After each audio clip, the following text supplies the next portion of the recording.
Speaker Gingrich, let me start with you. You have proposed a plan to subpoena judges to testify before Congress about controversial decisions that they make. In certain cases, you advocate impeaching judges or abolishing courts altogether. Two conservative former attorneys general have criticized your plan, saying it alters the checks and balances of the three branches of government.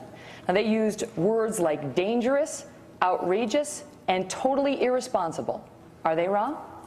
Well, the first half is right. It alters the balance because the courts have become grotesquely dictatorial, far too powerful, and I think, frankly, arrogant in their misreading of the American people.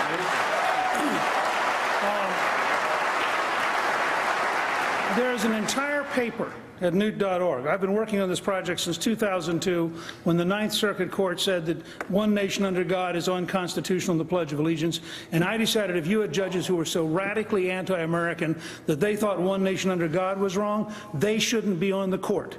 Now,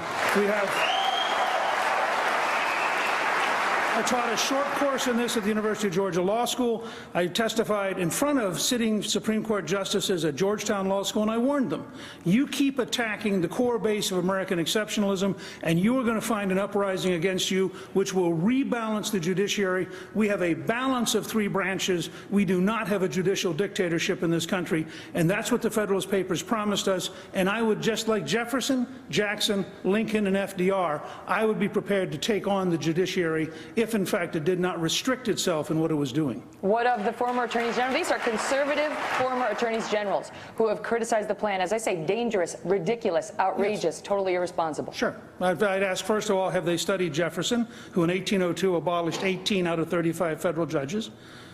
18 out of 35 were abolished. Something that was highly criticized. Not by anybody in power in 1802. Jefferson himself is asked, is the Supreme Court supreme? And he said, that is absurd. That would be an oligarchy.